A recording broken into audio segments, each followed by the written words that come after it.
Her pen trembled above the inheritance papers. Just minutes away from giving her adopted children $500 million, she froze when she heard voices from behind the door. What she overheard shattered her heart, and changed everything forever.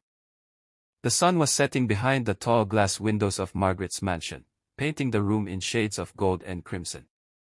She sat in her favorite armchair, her frail hands resting on the carved wooden arms, her mind heavy with the weight of a choice she had carried for months. Margaret had lived a life few could ever imagine. From humble beginnings in a small countryside village, she had clawed her way up through grit and sheer determination. Every business she built, every sleepless night she endured, and every deal she fought for had added to the empire she now ruled. At 72, her fortune had grown beyond anything she once dreamed, $500 million resting under her name. But the question that haunted her was not about the money itself.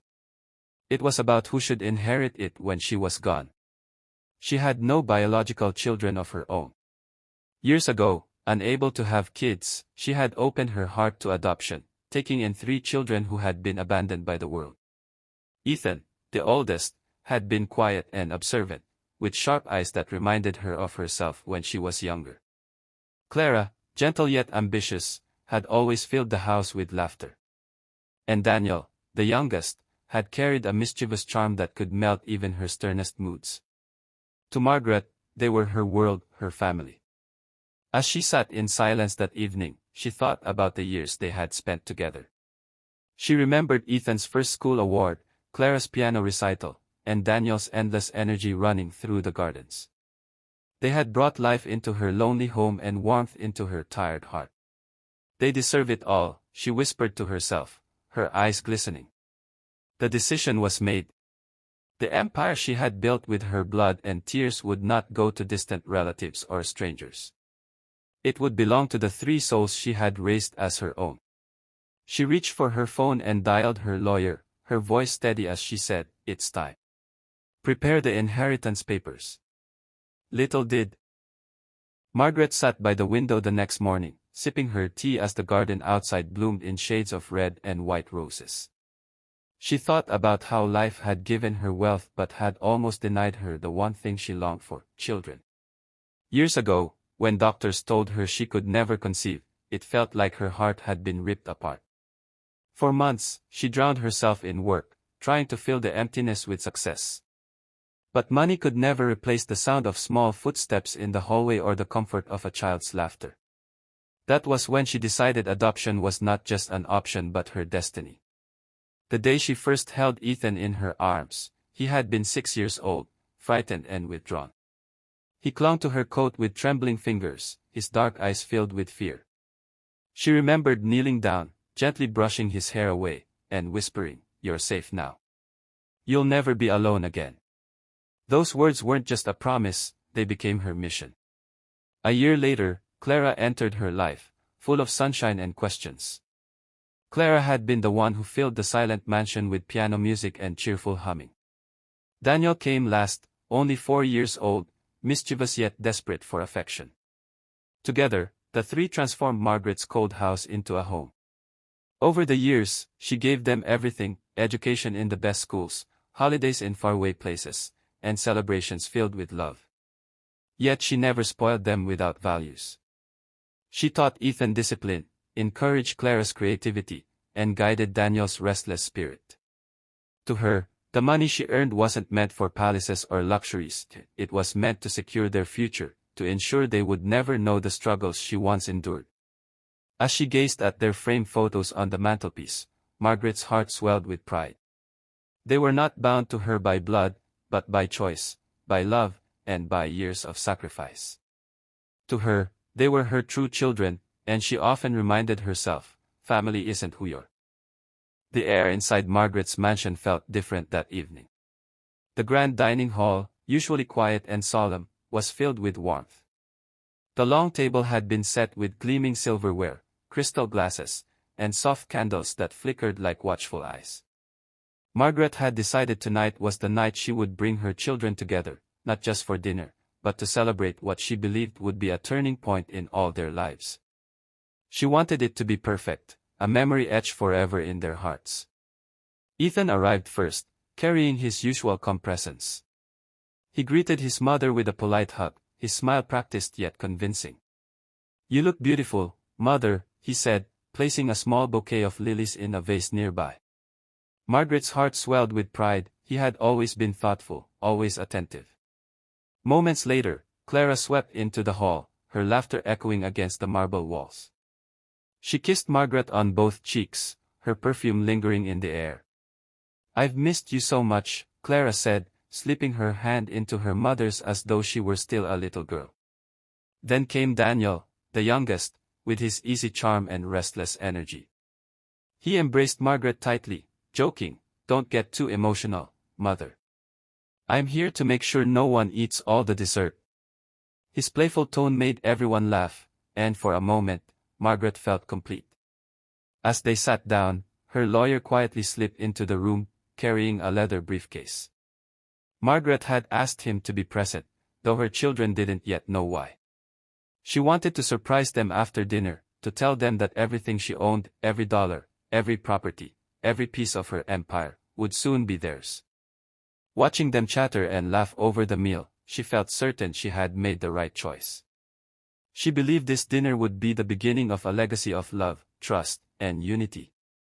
But somewhere deep inside, beneath the glow of the candles and the sound of clinking glasses, fate was preparing too. Dinner had stretched into the late evening, filled with laughter, stories, and the clinking of glasses. Margaret felt a glow in her heart as she watched her children enjoying themselves, just as she had dreamed. When the plates were cleared, her lawyer rose quietly and placed a thick stack of documents on the polished oak table. The sound of the leather briefcase snapping shut made the room fall into silence. Margaret's hands trembled slightly as she looked at the papers, her entire life's work, condensed into ink and signatures. "Madam," the lawyer said gently, sliding the documents toward her, "these are the final inheritance papers. Once signed, they will secure everything as you've instructed." Margaret nodded, her throat tightening. She glanced at Ethan, Clara, and Daniel, who were all watching her with eager anticipation. Their eyes shone, and their smiles seemed full of pride. It warmed her heart, but it also made her hesitate. Signing those papers was not just a legal act, it was the closing of her own story, the handing over of everything she had built. "I'll just need a moment," Margaret whispered softly.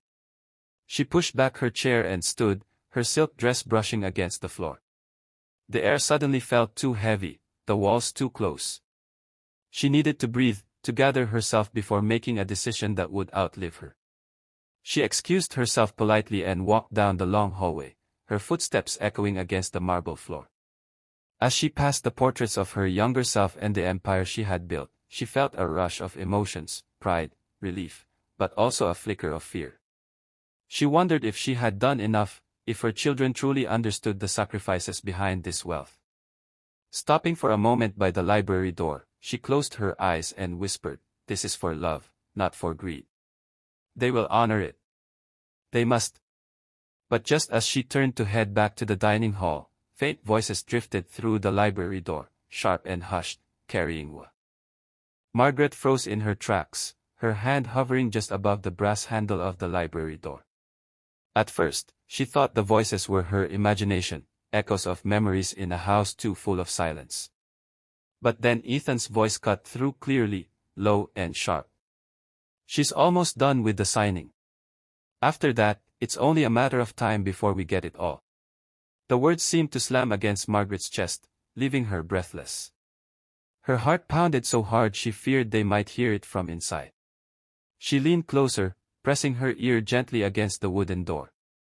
Ethan continued, his tone colder than she had ever heard before. "We've been patient long enough. The old woman thinks she's leaving us a gift, but really, she's just holding on to our future. Once the papers are signed, we won't have to pretend anymore." Margaret's knees nearly buckled beneath her. Pretend. The word echoed in her mind like thunder. Every smile, every hug, every whispered "I love you" from him, was it all an act? She gripped the edge of the doorframe for balance, her throat tight as if the air had turned to stone. She wanted to burst into the room, to confront him immediately, but her body would not move. Something inside urged her to wait, to listen, to be certain of what she was hearing. Maybe it was a misunderstanding, she told herself desperately. Maybe she had caught only part of the conversation. But Ethan's words had been too sharp, too deliberate, to be mistaken. Margaret's eyes stung with unshed tears, her mind flashing back to the little boy she had held so many years ago, the boy who once clung to her dress for comfort. How had that innocent child grown into a man who could speak with such cruelty? The silence stretched, broken only by the sound of her racing heartbeat. She braced herself, knowing that what came next could shatter her world completely. Margaret's fingers clutched the polished wood of the library doorframe as another voice joined the conversation. This time it was Clara, her sweet, melodic tone, the same voice that had once sung lullabies at the piano, yet now it carried poison. "She's so naive," Clara said with a soft laugh, the kind of laugh Margaret had always found enchanting. "Can you believe she actually thinks we love her? Imagine wasting half a life on us, when all we've ever wanted was the money." The words sliced through Margaret like glass. For a moment, she forgot how to breathe. That laugh, once filled with warmth, now sounded hollow, mocking, cruel. She remembered the nights she had sat beside Clara, listening to her play soft melodies while whispering encouragement. She had sewn her dresses, clapped at her performances, and wiped her tears when she failed her first exam. To Margaret, Clara had always been her little girl, gentle, radiant, and ambitious. But now, standing in the hallway with her heart breaking, she realized those cherished moments had meant nothing to Clara at all. Ethan chuckled in agreement, and the sound made Margaret's stomach twist. "She'll hand it all over willingly, thinking she's done the right thing. And when she's gone, we'll finally live the way we deserve." Margaret's vision blurred with tears.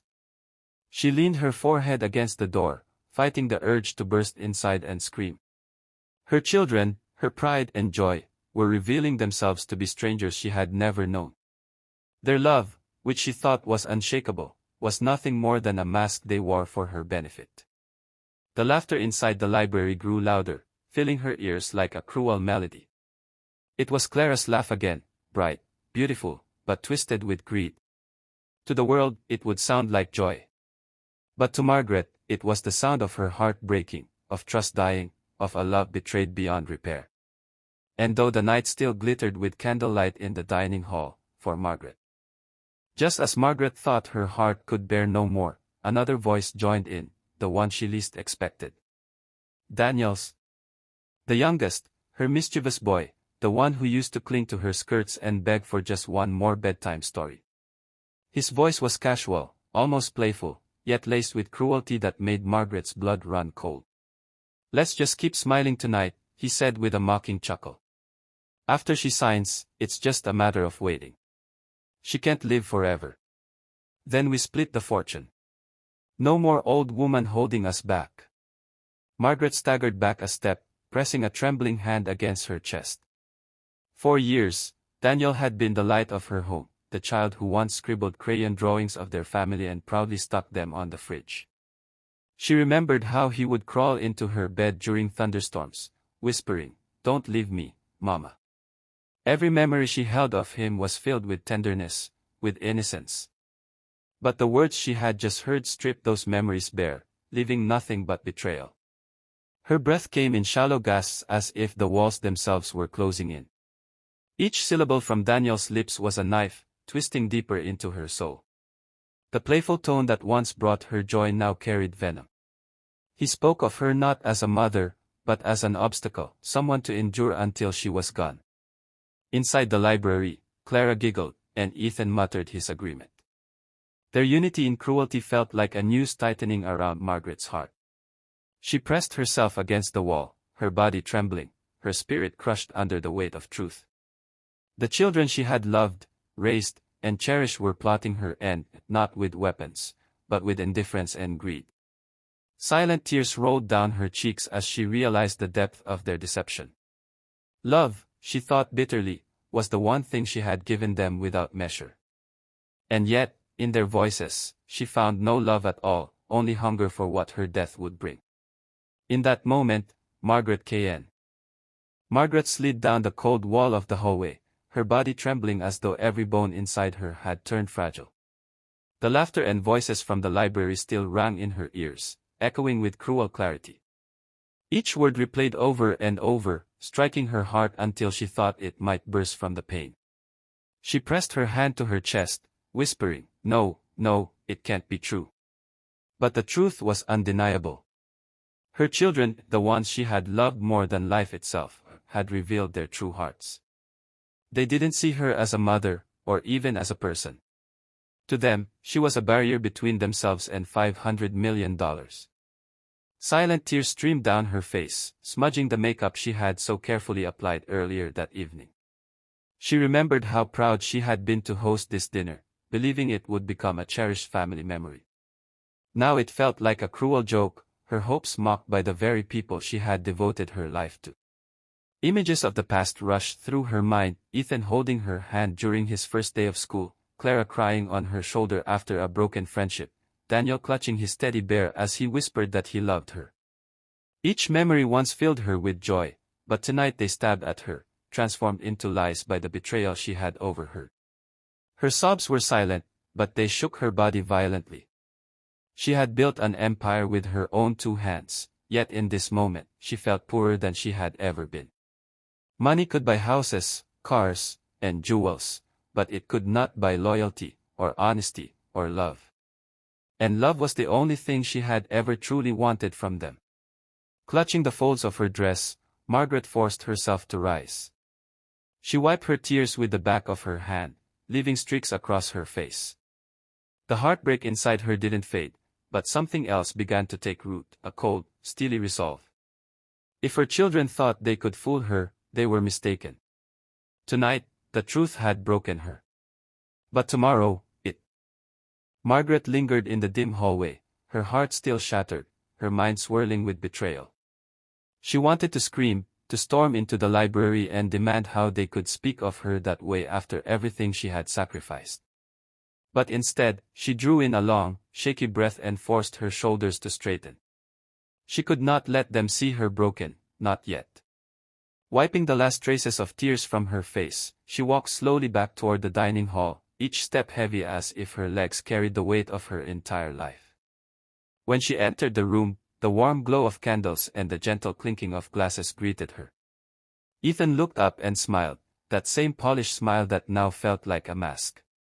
Clara tilted her head sweetly, her eyes full of false affection, and Daniel leaned back in his chair, grinning as if nothing dark had been spoken only moments earlier. To any outsider, they appeared the picture of loving children. But to Margaret, every expression was a dagger. Her lawyer stood as she returned, gesturing toward the documents laid neatly on the table. "Shall we continue, ma'am?" he asked softly. Margaret lowered herself into her chair with practiced calm, folding her trembling hands in her lap. She glanced at the papers, the inheritance that her children were so eager for, and then at the faces surrounding her. They smiled back at her, unaware she had heard the poison in their voices. For a long moment, silence filled the room. Margaret let it stretch, using it to study them, her children, who had become strangers in a single night. The ache in her chest throbbed, but she managed to force a gentle smile to her lips. "Yes," she whispered finally, her voice steady though her soul quaked. "I'm ready." They beamed at her, their eyes shining with greed disguised as love. And as Margaret reached for the pen, she knew the game was no longer hers to lose, it was theirs. The pen felt heavy in Margaret's hand, far heavier than a simple piece of silver should. Her fingers trembled as she held it above the papers, her eyes fixed on the bold black lines that represented her life's work. Across the table, her children leaned forward ever so slightly, their expressions eager, though masked with faint patience. Ethan drummed his fingers against the table, Clara offered her mother a gentle smile, and Daniel's eyes glimmered with barely contained excitement. To them, this was the moment everything they wanted would finally fall into their hands. Margaret's chest tightened as she looked at them, her mind replaying the voices she had overheard just minutes ago. Each false smile now looked like a disguise, a performance played only for her benefit. But instead of anger, she forced her lips to curl into a small, graceful smile. She would not let them see her broken. She would not let them know she had discovered the truth. With steady breaths, she lowered the pen and signed her name across the page. Ethan exhaled in relief, Clara clasped her hands together in joy, and Daniel chuckled under his breath. None of them noticed the faint glimmer in their mother's eyes, not of defeat, but of hidden strength. For while they believed she had signed away her empire to them, Margaret knew a secret they did not. She had rewritten the will weeks earlier, quietly changing the details. The empire she had built would not go to greedy hearts that saw her as nothing more than an obstacle. No, her fortune would be entrusted to foundations, charities, and children who truly knew what it meant to be abandoned and alone. Her adopted children would inherit only a modest share, enough to live but never enough to fuel their hunger for power. As the lawyer gathered the signed documents, Margaret leaned back in her chair, her smile calm and her silence unbroken. Her children thought they had won. Only she knew the truth, that her signature tonight had sealed not there.